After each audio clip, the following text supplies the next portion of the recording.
En la iglesia primitiva, las mujeres eran líderes. Para mí María es la primera mujer sacerdote. Tomaban decisiones y participaban de las ceremonias del rito eclesiástico. Una mujer fue elegida obispa. Bíblicamente no hay ningún impedimento para que las mujeres tengamos acceso al sacerdocio. Poco a poco, este lugar fue ocupado solo por los hombres. Si hay un machismo del siglo XXI, te imaginarás el patriarcado de hace 2000 años. ¿Qué sucedió en el camino? ¿Por qué las mujeres perdieron poder? Las mujeres hemos pasado a ser o las pecadoras, o las seductoras, o las portadoras del mal. Los textos más anti-mujeres son los textos de monjes católicos medievales. ¿O fue la propia institución la que determinó cuál debía ser el rol social de las mujeres? El sacerdocio es solo para los hombres. Hay un terror ante la presencia de la mujer. ¿Es verdadera la historia que se cuenta sobre ellas en los textos bíblicos? ¿Qué modelos femeninos propone la Iglesia? María y Eva es la misma mujer y todas las mujeres. María Magdalena fue elegida por Jesús para dirigir la comunidad. Era una magnate en aquel entonces, una patrocinadora de la causa de Jesús. Pudiera haber sido la líder de la iglesia en lugar de Pedro. ¿Podrán las mujeres recuperar su lugar histórico, alcanzar el sacerdocio y ser las representantes de Dios en la tierra? Los textos sagrados están siendo reinterpretados por mujeres. Io non credo che Francesco possa aprire la strada al sacerdozio femminile.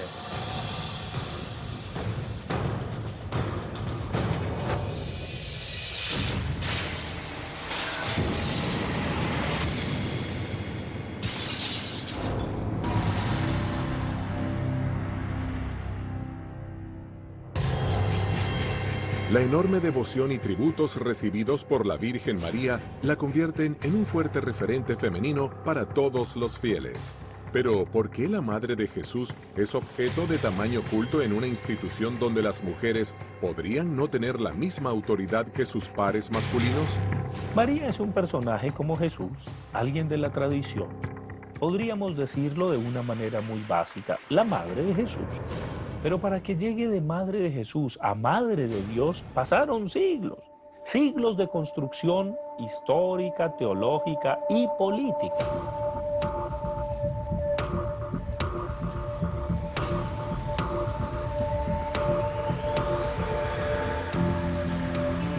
Hasta el siglo IV había iglesias, organizaciones cristianas que consideraban que Jesús era hijo biológico de José y María.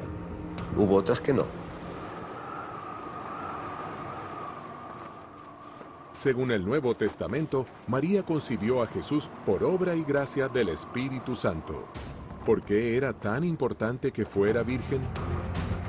San Tertuliano, obispo de Cartago, año 150, decía que al cristiano había que preservarlo desde niñito, desde niñita, para que nunca tuviera la mácula, fuera inmaculado, inmaculada.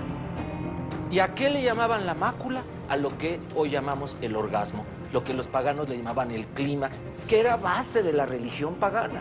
Va a ir ganando este modelo en el cristianismo de que hay que quitar todo lo pagano y el orgasmo, como es natural, y lo natural, en la naturaleza vive el diablo, y en la naturaleza está el pecado original, entonces hay que quitarlo de la vida de los cristianos, pues van a ir, por supuesto, inventando que Jesús también nació de una virgen sin mácula. Cuando alguien habla de la Inmaculada Concepción de la Virgen María, se refiere a que María nació sin tener el pecado original. El pecado original es el pecado de la soberbia, por el cual Adán y Eva fueron expulsados del paraíso. Eva es desde el Génesis la mujer pecadora, la mala mujer, culpable de romper la armonía del paraíso. María se eleva como la contracara, la que llega al mundo para hacer el bien. María es la mujer que vence a la serpiente. que vence la tentación, y por eso la mayoría de representaciones iconográficas de la Virgen la ponen pisando una serpiente. Interpretaciones psicoanalíticas dirían, ¿es que acaso es la negación de la sexualidad? El tema de la concepción de María es un tema que realmente es un acto de fe. Es un acto de fe entender en el mundo de la razón, en que una persona pueda estar embarazada sin haber tenido contacto sexual con su pareja. En el mundo de la razón y en el entendimiento no cabe. La Iglesia no ha estado sino preocupada de la cintura para abajo de los seres humanos. Para mí la virginidad es no ser corruptos. Ciertamente la teóloga Elizabeth Johnson nos dice que no nos tendríamos por qué inmiscuir en la sexualidad de María. Es una cuestión privada. Lo que nos interesa de María es su postura ante el proyecto del reino. Según las investigaciones llevadas a cabo, en especial por las estudiosas feministas, el rol de la Madre de Jesús en el cristianismo primitivo no fue el de una simple testigo. Ella es heredera de las mujeres profetizas del Antiguo Testamento y es recuperadora también de la memoria histórica de las mujeres que participaron en el proceso de reconstrucción del pueblo de Israel. Eso habría que destacar. Más que si María fue virgen antes, en y después del parto, habría que destacar que estamos hablando de una mujer que tiene un proyecto personal, que le contribuye a la historia con la humanidad de Jesús. Si Jesús, el Hijo de Dios, se ha podido encarnar, es gracias a la corporalidad que María le da. Si Dios le da la divinidad a Jesús, María es quien le da la humanidad y quien lo hace real, concreto e histórico. Pero ¿por qué se construiría una imagen de María casta y virgen por sobre la de una mujer luchadora? Y si esto fuera así, ¿habría influido en el rol femenino a lo largo de la historia? La figura de María tradicionalmente ha sido utilizada como una mujer que ha hecho la voluntad de Dios, virgen, obediente, una mujer fiel, una mujer con categorías que le han asignado los hombres, redactores del texto bíblico, lo cual nos ha causado muchas controversias a las mujeres en el imaginario religioso, porque nadie alcanza a tener una magnitud de ser madre, esposa y virgen a la vez. Es una contradicción. En una cultura machista es muy interesante que se tenga a un personaje femenino como una deidad, pero no hay un enlace con las mujeres de la sociedad en general. ¿La Iglesia habría obtenido algún beneficio al institucionalizar la imagen de María? ¿Cuál puede haber sido? ¿Y por qué? Mientras ensalza a un personaje femenino que te va a perdonar todo, que no importa que tú le fallaste, va a ser esta mujer abnegada que siempre va a estar a tu favor. Lo que nos crea una imagen que ha sido construida desde un modelo patriarcal religioso es una figura inalcanzable, una figura inexistente y por lo tanto un sentido de frustración para las mujeres creyentes.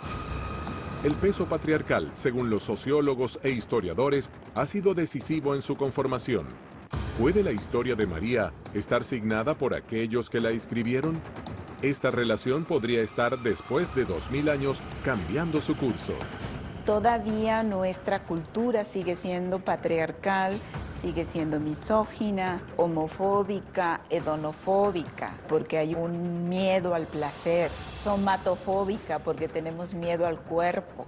Entonces, esto también lo heredamos de una tradición religiosa que nos decía que el cuerpo era malo, que nos creó la culpa, que nos colocó en el imaginario el asunto del pecado original como la sexualidad, cuando encontramos que en el texto bíblico el concepto pecado no existe, existe el concepto error.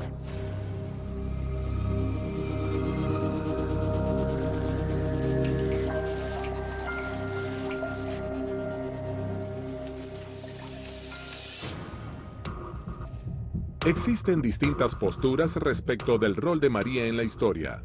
Pero ese no es el único caso controversial. ¿Qué verdad oculta la revelación de los restos arqueológicos hallados en la tumba de María Magdalena?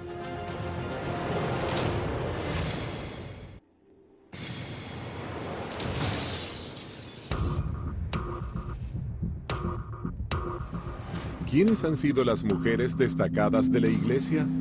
¿Cuál ha sido su rol en el plan divino de Jesús? ¿Reflejan los relatos de fe su verdadera humanidad?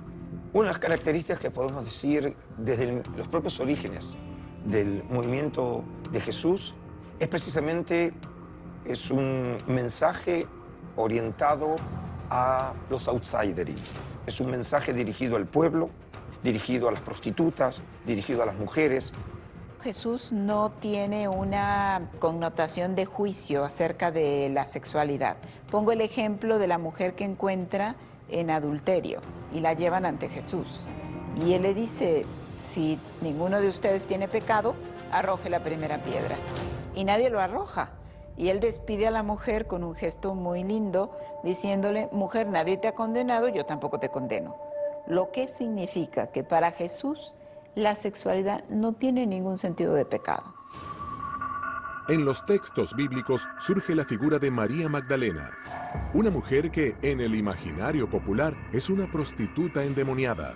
María Magdalena está descrita en el Nuevo Testamento como una mujer a la cual Jesús curó y se volvió, junto con otras mujeres, en adeptas muy cercanas a Jesús, que lo fueron siguiendo durante todo su trayecto hasta Jerusalén y fueron testigos de su crucificación y de su sepultura.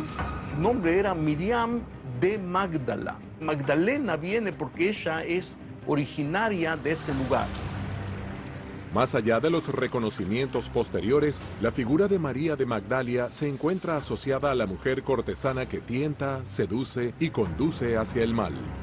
Magdala, pues sabemos que es una ciudad pequeña frente al lago de Tiberíades y es una ciudad que es conocida justamente a través de esta mujer, lo cual significa que María de Magdala tiene un liderazgo en la ciudad. Sin embargo, los restos arqueológicos hallados en la ciudad de Magdala pusieron en escena el lado desconocido de una mujer que podría haber sido muy relevante en la construcción del proyecto de Jesús. Gracias a los nuevos descubrimientos arqueológicos en Magdala se ha podido ir reconstruyendo no solamente la vida de Magdalena, sino también de esta misma ciudad. Es una mujer que tiene bienes, podríamos reconocerla como una mujer mecenas de Jesús, la única mujer que él reconoce, le llama por su nombre y le envía, como a cualquier profeta, como a cualquier discípulo, como a cualquier apóstol. Incluso el Evangelio de María Magdalena, María enseña a Pedro. Y hay un conflicto de interés que para el siglo II y el siglo III había comunidades cristianas que provenían de una tradición griega y egipcia, donde las mujeres no eran excluidas del sacerdocio, como en el Imperio Romano, que era más machista. Y entonces estas cristianas creían que María Magdalena fue elegida por Jesús para dirigir la comunidad. Los cristianos coptos creían que María Magdalena había sido la primera entre los apóstoles, incluso sobre Pedro. Hipólito de Roma es un padre de la Iglesia que la llama la apóstol de los apóstoles. Así como María encarna lo bueno, María Magdalena asume el lado oscuro. Es la mujer que entregó su cuerpo al pecado. Si hay un machismo del siglo XXI, te imaginarás el patriarcado de hace 2000 años. María Magdalena, en la lectura tradicional de los hombres, era una prostituta. Los textos sagrados están siendo reinterpretados por mujeres. La lectura de las mujeres lo que ha hecho es, hay indicios de que era una magnate en aquel entonces, una patrocinadora de la causa de Jesús. Y tenía discusiones de altura con los discípulos de Jesús que se quejaban con Jesús porque esta María Magdalena venía a debatir ideas. La Iglesia la ha considerado en todo momento una de las discípulas más importantes de Cristo. Y al día de hoy, el Papa Francisco elevó la liturgia de Santa María Magdalena al grado de fiesta. ¿Qué quiere decir? Que la puso al nivel de los apóstoles. Qué bueno que hay un reconocimiento de la figura de María de Magdala, pero todavía en el imaginario social se sigue pensando a María de Magdala como una mujer pecadora, lo cual habla también del imaginario social que tenemos que reconstruir, porque en el ámbito religioso las mujeres hemos pasado a ser o las pecadoras, o las seductoras, o las portadoras del mal, o las responsables del pecado en el mundo. Uno de los interrogantes que surge del vínculo entre Jesús y María Magdalena es cuál era su verdadera relación. ¿Eran amigos? ¿Mantenían un vínculo político? ¿O se transformaron en marido y mujer? A partir de los evangelios vamos a observar que él está solo. Vemos a un Jesús soltero, que sería muy extraño porque un varón judío para la edad que él tenía ya estaría casado, ya tendría hijos. Incluso se le vincula con María Magdalena como su posible pareja y que ya tenían un hijo. Yo no me escandalizo, ni voy a decir que no tuvieron amores Jesús y Magdalena. Era lo más normal del mundo. El pueblo judío y sus rabinos son algo muy especial, y algo que se sabe es que los rabinos no pueden ser tocados por las mujeres salvo por su esposa. Entonces sería muy curioso que si ellos tenían una relación, lo primero que le dice a verla es no me toques. Entonces pues ahí nos habla de que pues es muy difícil que entre ellos haya existido una relación amorosa, una relazione di sposo. Certo, se venissero fuori dei documenti in cui c'è un atto di matrimonio tra Gesù e Maria Maddalena, la Chiesa Cattolica potrebbe sentirsi minacciata nella sua tradizione, ma questo non c'è e quindi non ha nessun senso, dico. Esto va en contra de lo que dice el Evangelio. La relación de Magdalena con Jesús fue de discípula y maestro. Mucho se habla de que pudo haber algo más íntimo, pero la verdad es que los evangelios no nos hablan de ningún tipo de intimidad. En el momento en que Cristo, después de la resurrección, se le aparece a Magdalena, Magdalena lo único que dice al verlo es Raboni, que significa maestro. Si ella realmente hubiera tenido una relación más íntima con él, hubiera sido su esposa, pues lo más lógico hubiera sido que hubiera dicho esposo mío, amor, cariño. ¿En qué momento Magdalena dejó de ser considerada una figura fundamental entre los apóstoles de Jesús para ser retratada como una mujer que ofrecía servicios sexuales? Gregorio Magno, Gregorio el Grande, en el año 491, da un sermón en el cual confunde a María de Magdala con la pecadora, con la prostituta, con la adúltera. Y a partir de entonces, María de Magdala pasa a la tradición de la Iglesia como una pecadora. Pensemos que es confusión, pensemos que no había tantos estudios acerca del texto, pero también puede ser una confusión intencional. ¿Qué se esconde detrás de este posible error histórico? ¿Por qué la Iglesia no vería con buenos ojos que María Magdalena asumiese en la historia religiosa un liderazgo inesperado? Los estudiosos del texto, los exégetas y las exégetas han encontrado que en la primitiva comunidad había 3 tipos de liderazgos para acompañar o dirigir la Iglesia. El liderazgo petrino, apuntalado por Santiago, y el liderazgo paulino, pero el liderazgo de María de Magdala estaba apoyado por Judas y por Tomás, otro de los apóstoles. Entonces se cree que también María de Magdala ejercía un liderazgo importante en la comunidad y que para sacar el liderazgo de esta mujer han colocado esta interpretación del texto de Gregorio el Grande, asociándola a una mujer pecadora o prostituta. Y con esto María de Magdala pasa desprestigiada a la historia de la Iglesia y curiosamente los artistas la colocan siempre como una mujer llorando con el dorso desnudo, penitente, pagando sus culpas. Pues estamos hablando de una distorsión, porque realmente María de Magdala pudiera haber sido la líder de la Iglesia en lugar de Pedro. ¿Cuál es el rol político que la Iglesia les ha brindado a las mujeres a través de la historia? ¿Por qué perdieron poder? ¿Qué temores provocaba su presencia en el mundo de los hombres? Si la Virgen María fue un referente político atento a los movimientos sociales de su tiempo, y María Magdalena fue fundamental como mecenas del plan político de Jesús, ¿qué hay detrás de la construcción del imaginario social que parecerían desconocer cuáles fueron los roles femeninos en el proyecto de Jesús? ¿Por qué en la iglesia naciente se consideraba valioso el liderazgo femenino en la construcción de la fe? ¿Qué provocaba en los hombres de la época este ascenso en los estratos de poder? En la iglesia naciente, vamos a hablar de la iglesia del siglo I, encontramos liderazgos reconocidos como profetisas, diaconisas, presbíteras, ancianas, viudas, que era un ministerio que se reconocía en la iglesia naciente, inclusive algunas que ejercieron el trabajo de episcopas. En los textos paulinos, curiosamente, podemos encontrar el liderazgo de muchas mujeres diaconisas que han sido asignadas por el mismo Pablo. Curiosamente, el papel de las mujeres, tanto en el Antiguo Testamento como en el Nuevo Testamento, es muy importante. De alguna manera, cuando muere Jesús, todos los caballeros huyen despavoridos y los que van ahí a afrontar, que van al sepulcro a buscar a Jesús, son mujeres.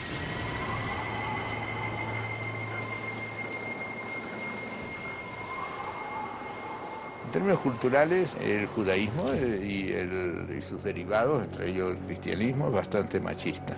Los textos, vamos a decir, más anti-mujeres en forma absoluta son los textos de monjes católicos medievales. Es decir, hay un terror ante la presencia de la mujer. Y por eso hay tantas diatribas contra la mujer.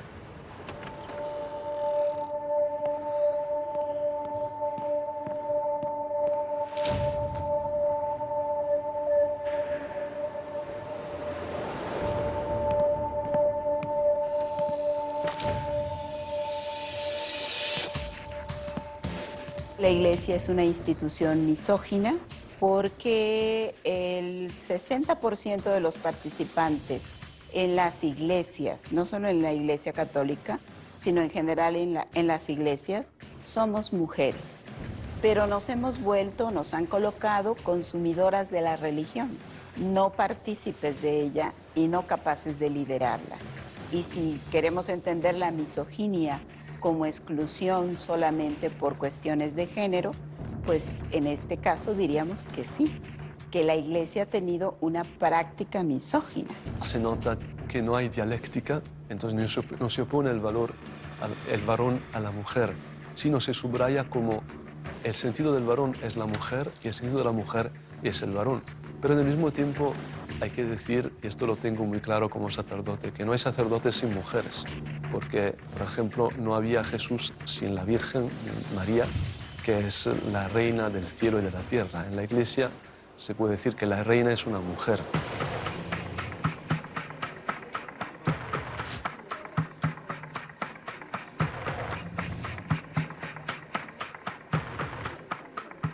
No, se ve clarísimo que no. Cuando fue capaz de meterlas en su grupo y de recibir de ellas apoyo económico. Lo dice muy clarito Lucas, las mujeres que ayudaron a Jesús económicamente. Entonces, él tampoco estaba con ellas porque les interesara la plata de ellas, sino que eso lo hacían ellas voluntariamente porque veían un mensaje liberador también para las mujeres. Y cada vez que Jesús sanó a una mujer, esas mujeres se volvieron de su lado y lo anunciaron. Fueron sus promotoras por todo el camino. Es hasta 1950 cuando se empieza a reconocer en la iglesia que hay doctoras de la iglesia. La primera doctora de la iglesia es Teresa de Ávila, que se le reconoce muy tardíamente. Y reconocer que hay doctoras en la iglesia hasta el siglo XIX es muy tardío, porque estamos hablando de una falta de reconocimiento del liderazgo de las mujeres en la iglesia católica. ¿Podría ser este reconocimiento tardío de las mujeres de la iglesia un reflejo del lugar que se le ha otorgado a figuras fundamentales como la Virgen María? La han puesto como la intermediaria. Y yo creo que más que intermediaria, es la maestra. la que nos tiene que enseñar a anunciar la salvación. Ella para mí es una mujer toda digna, capaz de hacernos entender lo que es el sacerdocio de una mujer. Para mí María es la primera mujer sacerdote que cuando nació Jesús, ella tuvo que haber dicho, este es mi cuerpo, esta es mi sangre. Esta narrativa es un mensaje hacia las mujeres que buscan acceder al sacerdocio femenino. ¿Existe algún pasaje bíblico que certifique que jamás podrán alcanzar este lugar en la iglesia? En ninguna página de la Biblia dice que solamente los hombres pueden ser sacerdotes. Eso es asunto institucional de la iglesia como institución, que un hombre inventó el canon 1024, que en una frase muy corta, sin dar mayores detalles, dice: solamente hombres bautizados pueden ser ordenados. Y punto final. Nosotras preguntamos, entonces, ¿para qué nos bautizaron? ¿O es que el agua con que bautizan a los señores es diferente del agua con que nos bautizaron a nosotras? El hecho de que Jesús fuera varón y haya elegido solo a varones, en el fondo ha sido leído siempre por la Iglesia como definitorio del hecho de que el sacerdote tiene que ser varón porque representa a Jesús, por absurdo, no es absurdo, pero si hubiese querido ser mujer, hubiese tocado a las mujeres ser representantes de Jesús. Che la conferenza episcopale preferisca sempre non parlare di sacerdozio femminile è molto semplice, legato al fatto che i vescovi che fanno parte di questa conferenza sono maschi, cresciuti in seminari maschili, sempre pensato che la donna tutto sommato è un pericolo, perché per quanto tempo si è creduto ancora che il peccato originale di Adamo ed Eva fosse stato il sesso. Certamente si spiega questo atteggiamento dei vescovi della conferenza episcopale, ma non si giustifica, cioè sarebbe ora di cambiarlo. A mí me aterra ver que la Iglesia diga que estamos excomulgadas las mujeres como sacerdotisas y que eso es que quedar reducidos a un estado laical como si el estado laical fuera el infierno. No puede ser, no puede ser. Los hombres de la Iglesia podrían haber aplacado la acción femenina amparados en la tradición.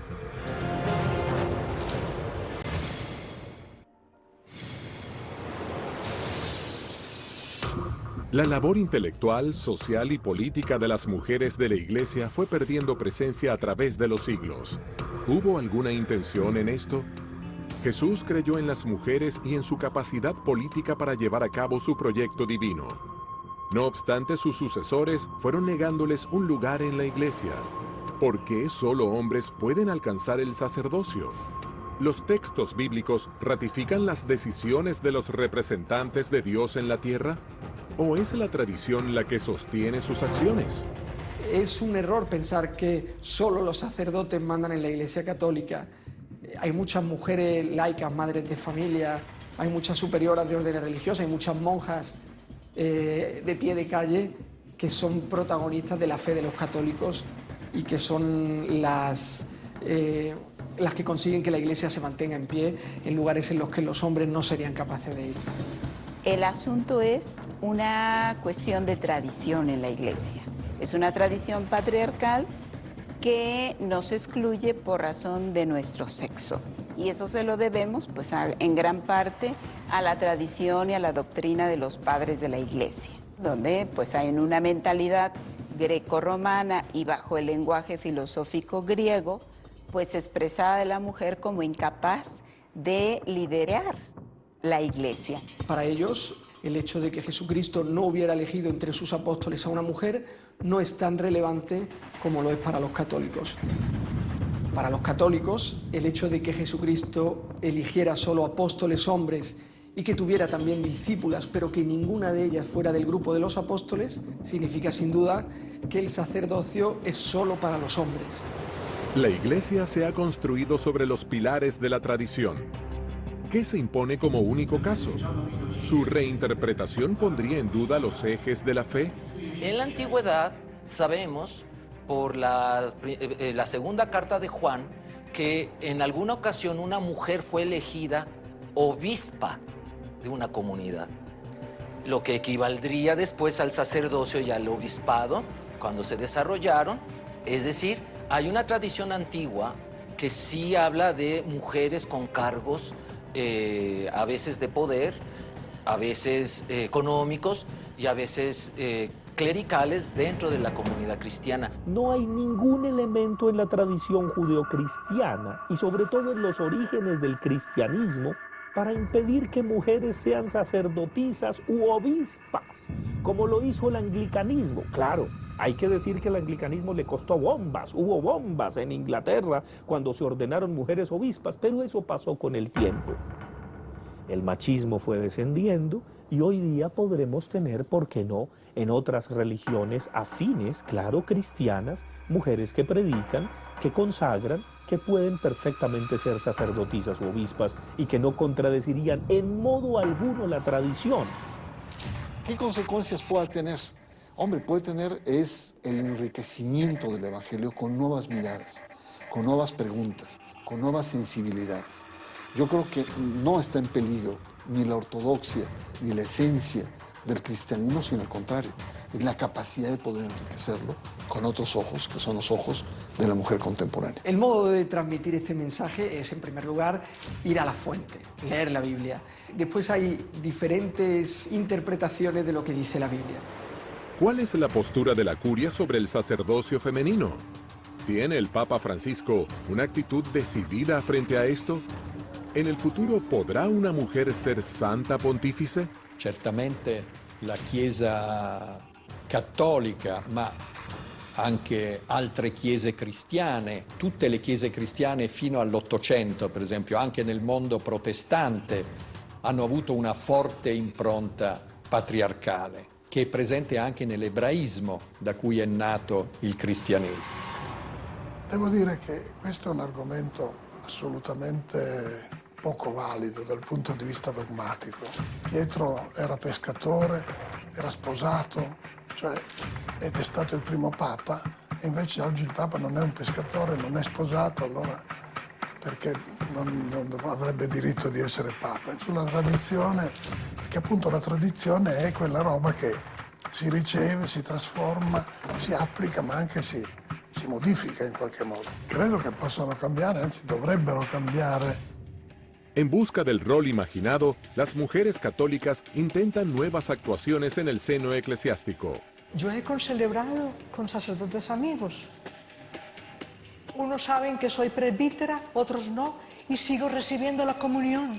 A nosotras, a las primeras mujeres, las ordenó un obispo en plena comunión con Roma. Nosotros no podemos decir su nombre ni de qué país es para no ponerlo en conflicto con Roma. Él vive todavía. Nosotras no nos hemos retirado de la Iglesia. ¿Y qué pedimos? La sucesión apostólica del servicio. ¿Qué provoca en las mujeres de la Iglesia la llegada de Francisco? ¿Qué interpretación hacen de los gestos del nuevo pontífice? El rol deseado por Jesús para las mujeres de su Iglesia, ¿están lejos o cerca del espacio que sus herederos les dan hoy a las hijas de Dios? ¿Cómo se leen los gestos de Francisco? ¿Es una posibilidad de recuperar los espacios perdidos o una manera de ratificar que nunca más las mujeres accederán a un espacio de poder? La llegada del Papa Francisco y sus gestos políticos plantean muchos interrogantes sobre el futuro de la Iglesia. ¿Cuál es el plan che il successore di Pedro tiene para las mujeres? In referenza alle ordinazioni delle donne, la Chiesa ha parlato e dice no. Lo ha detto Giovanni Paolo II, ma con una formulazione definitiva. Francisco, obispo de Roma, ha tenido un discurso ambivalente, a mi juicio, porque por un lado promueve o de pronto dice que tal vez va a abrir la posibilidad para nombrar diaconisas, ordenar diaconisas dentro de la Iglesia Católica, pero días después nombra una comisión y días más dice siempre no. ¿Acaso Francisco busca equilibrar a través de sus expresiones el anhelo de las mujeres y el mensaje de la Iglesia de permanecer fiel a la tradición? Francisco no es un revolucionario, Francisco es un reformador y empieza por un cambio de actitud. Y otro aspecto muy importante es que Francisco plantea mayor sensibilidad para poder entender al hombre y a la mujer contemporáneos. ¿Qué significa esta nueva sensibilidad? Significa el que la Iglesia ya no tenga esa actitud de condena contra el tema del papel de la mujer que se siente a veces muy amenazada, ese universo masculino. Y esto ha traído como consecuencia que los sectores que habían llevado a la Iglesia a una crisis profunda se enfrenten a Francisco. Es una lucha entre los sectores que quieren seguir teniendo a la Iglesia como una especie de actor contracultural frente a la modernidad, frente a los cambios del hombre y la mujer contemporáneos. Es poco probable que vuelvan las diaconisas a la Iglesia Católica, porque el papel que tienen las monjas y las religiosas, la superiora de los conventos, es mucho más importante que el que tenían las diaconisas y es mucho más interesante para ellas. Para el Papa Francisco, desde el comienzo de su pontificado, era importante destacar realmente que el papel de la mujer es central dentro de la Iglesia Católica. La Virgen María, que es dentro de la religión cristiana, de la religión católica, una pieza central, es una mujer, era una mujer. La Iglesia mismo, él destaca, la Iglesia es un nombre femenino, la y no el Iglesia. Entonces, hasta ese punto llega la necesidad de destacar que la mujer tiene un papel protagónico, un papel fundamental dentro de la Iglesia.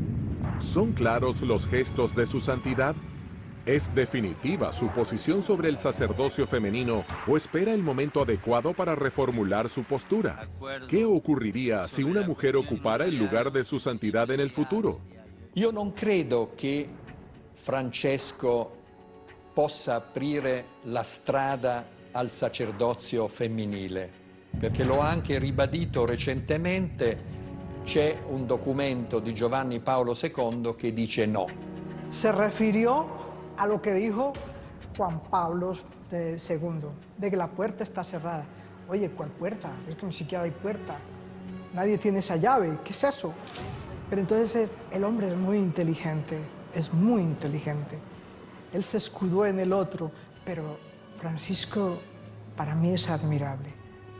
A pesar de que en este momento haya dicho no porque lo dijo el otro, a mí eso me tiene sin cuidado, porque lo que yo vivo es mi bautismo. A pesar de estar excomulgada, yo no siento que me hayan robado mi bautismo. No me lo pueden robar ni quitar. Francesco è il primo papa che ha detto ufficialmente che le donne nella Chiesa devono andare in posti dove decidono ed esercitano autorità. No necesariamente como sacerdotes, como sacerdotisas, si podemos decir, sino en otros papeles fundamentales también dentro de lo que es la sociedad, dentro de lo que es sobre todo la familia. Cuando vamos en el avión y le preguntamos al Papa por el papel de la mujer en la Iglesia, él dice que está estudiando cómo darle mayor presencia, que le molesta que se quiera reducir a las mujeres al sacerdocio, que se diga que para que las mujeres manden en la Iglesia tienen que ser sacerdotes. ¿Es el sacerdocio el lugar que las creyentes reclaman? ¿Acuerdan en este punto las mujeres de fe con las posturas del Papa Francisco? Yo creo que no necesitamos jerarquías, necesitamos reconocimiento de los liderazgos en equidad, pero no jerarquías. Tampoco estaría tan contenta con que pudieran ordenarse a las mujeres en el esquema patriarcal y jerárquico que existe. porque sería reproducir el mismo sistema. Queremos mostrar el rito femenino, la imagen de Dios femenina, en su ternura, en su amor, en ese arropar, en ese proteger mutuamente los unos a los otros. Necesitamos transformar las formas de ejercer el sacerdocio, el diaconado y el episcopado en un sentido más holístico, más de servicio, más al estilo de Jesús de Nazaret, para que entonces podamos transformar la jerarquía y el patriarcado, porque de otra manera tendríamos un acceso ingenuo a los liderazgos en la Iglesia, lo cual a estas alturas las mujeres no lo podemos permitir. Las mujeres pueden mandar mucho en la Iglesia sin tener que vivir el celibato, estudiar 6 años de teología, ordenarse sacerdotalmente, vivir solas en un pueblo, en una casa en medio de la montaña. El papel de las mujeres no es clericalizarlas, el papel de las mujeres en la Iglesia no es clericalizarlas, es pedirle que vivan como mujeres, que tomen decisiones como mujeres en todos los ámbitos de la realidad, 360 grados. Me parece que Francisco no ha sido tan claro. Ahora, en otros temas, él ha sido más contundente. Y lo que a mí me sorprende es que entren en la agenda del Papa y en la agenda de la Iglesia Católica la diversidad sexual, entre la ecología, pero siga siendo una agenda pendiente la mujer en la Iglesia.